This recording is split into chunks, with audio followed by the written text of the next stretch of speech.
2024 में हुए लोकसभा के चुनाव में अकेले पार लगा पाना भारतीय जनता पार्टी की वश की बात नहीं थी। यही वजह रही कि उन्हें दो बाबू के आगे हाथ फैलाना पड़ा। एक थे बिहार के नीतीश बाबू और दूसरे थे आंध्र प्रदेश के चंद्र बाबू।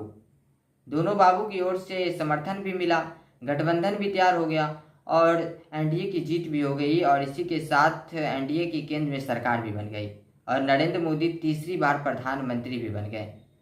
लेकिन जब ये लोग समर्थन दिए उससे पहले इन लोगों की कुछ शर्तें थी, कुछ मांगे थी, जो कि कुछ पूरा भी हुआ और कुछ पूरा नहीं भी हुआ, अधूरा भी रह गया।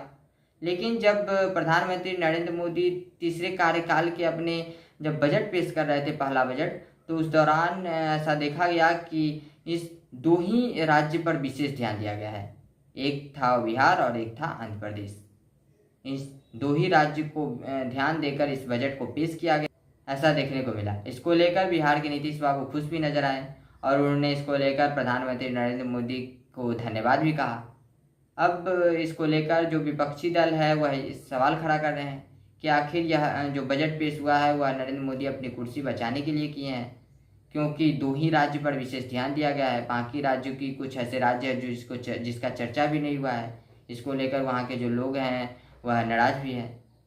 इस बजट में जो विपक्षी दल है वह सवाल खड़ा कर रहा है कि यह बजट जो है वह कुर्सी बचाने के लिए हुआ है। आरजेडी सुप्रीमो लालू प्रसाद यादव ने भी इस बजट को कुर्सी बचाने के लिए कहा है। तो वहीं बिहार की पूर्व महिला मुख्यमंत्री राबड़ी देवी ने भी इस बजट को कुर्सी बचाने वाला बजट कहा है। इसको लेकर लगातार जो विपक्षी दल है वह केंद्र की सरकार पर हमलावर कर रही है। इस बजट में सुरक्षा पर बात किया गया, शिक्षा पर बात किया गया, रोजगार पर बात किया गया, लेकिन इस बजट में देश के जो किसान हैं उस पर बात नहीं किया गया। इसको लेकर भी लोगों में नाराजगी है।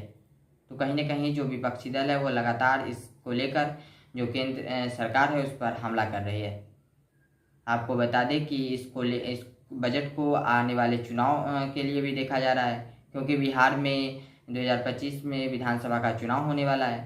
तो लोग इसलिए भी इस बजट को महत्वपूर्ण मान रहे हैं कि बिहार में भारतीय जनता पार्टी को नीतीश बाबू का साथ चाहिए। ऐसे में वो नीतीश बाबू को खुश करने के लिए यह बजट पेश किए हैं और बिहार को विशेष ध्यान दिया है बिहार पर। हालांकि अब देखना बेहद दिलचस्प होगा कि यह जो बजट पेश हुआ है उसमें बिहार में कितना विकास देखने को मिलता है। यह जो केंद्र सरकार की ओर से जो सहायता मिली है उससे बिहार कितना आगे बढ़ता है।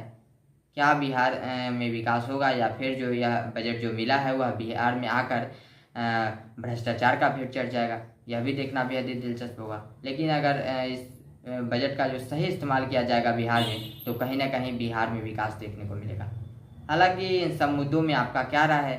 यह जो नरेंद्र मोदी अपने तीसरे कार्यकाल के जो बजट पेश किए हैं इसमें के बारे में आप क्या सोचते हैं? हमारे कमेंट में अपना राय जरूर दीजिएगा। तब तक के लिए इतना ही, मिलते हैं अगले किसी और नए वीडियो में। जय हिंद।